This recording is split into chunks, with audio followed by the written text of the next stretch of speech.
Hello, and welcome to the bookshelf. Thank you for joining me this evening. Now sit back, relax, and let's get into our story. Part 1. The Assignment. I never wanted the job. I was just broke, desperate, and a little too curious for my own good. The ad was vague, seeking night shift watchman for historical transit site. No experience needed. Must be comfortable with solitude. $50 an hour, cash. Too good to be true. I showed up anyway.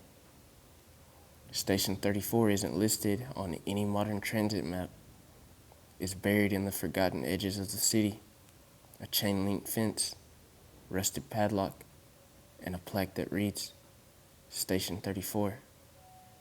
Established 1911. Decommissioned 1976. Do not enter without authorization. Inside stood a man in a faded conductor's uniform. Pale skin, waxy, like a mannequin left out too long. "You're here for the job?" he said. Not a question. He gave me a ring of keys and a black journal. "Stay awake. Stay in the booth. Don't leave the platform after midnight." That was it. My first shift started that night. Part 2. Rules of the Booth. Station 34's booth sat on the middle of the platform, encased in scratched glass. The air, damp, metallic. A single monitor blinked, a grainy view of the tunnels.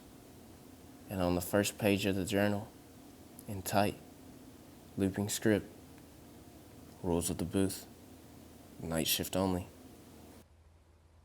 Lock the platform gate at exactly 10 p.m. Do not open the gate for anyone after 10:15 p.m. Stay inside the booth from 12 a.m. to 5 a.m. Do not acknowledge any trains that arrive between those hours. If you see a man in a mirror-polished conductor's hat, do not make eye contact. If a train stops and the door is open, do not look inside. If something knocks on the booth window, ignore it. If it doesn't stop, read aloud from page 27. Never, ever fall asleep in the booth. At the bottom, a final line. You are not alone here. At 1:13 a.m., the first train arrived. No lights, no sound. It opened its doors. I didn't look. I didn't move. Then came the knock. Part 3. The Passenger. A voice followed. "Please, I missed my stop. Please help me." Soft, woman's voice, but wrong. I didn't answer, didn't breathe. The knocking lasted 22 minutes. Then, silence. When I opened the journal again, new writing had appeared. "You did well. The passenger test your will.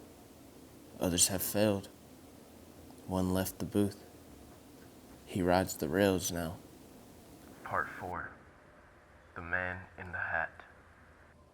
At 2:06 a.m., he came. The man in the mirror-polished hat. He stood at the far edge of the platform, still, facing away. Then, he turned, and I made a mistake.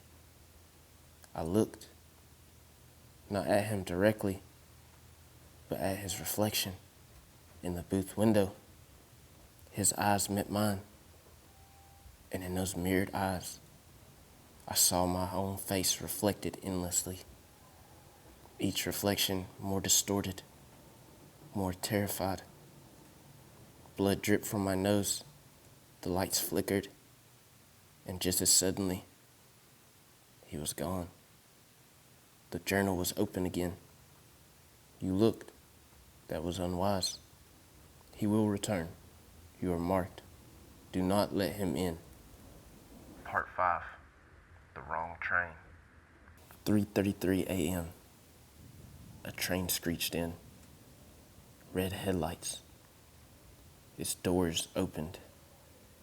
Inside, movement, shadows, things not quite shaped like people. I turned away. I opened the journal and read aloud from page 27. The words were old, Latin maybe, but they worked. The door slammed. The train vanished. I didn't sleep that day. I couldn't. Part 6. The final test. Night 7, my last shift. I wanted out, but the booth door wouldn't open. At 4:44 a.m., the man in the hat returned. This time, he stood inches from the booth, smiling. Behind him, a crowd. Men, women, children, all in old faded clothes, all holding blank tickets, all waiting. He tapped the glass once. My mind bent like paper in water. I dropped to the floor. I read from the journal again, louder. Outside, the scratching began. Dozens of hands clawing at the glass, mouths whispering things I'll never repeat. Then, nothing.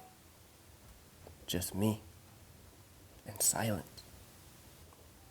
One final note in the journal. You've served your week. You may leave now. But remember this. The station remembers you. And if you ever hear that knock again, run. Epilogue. I left that night. Never looked back. I never cashed the money. I don't care about the money. But sometimes, late at night, when I'm home, alone, in the dark, I hear a soft, polite knock on my bedroom window.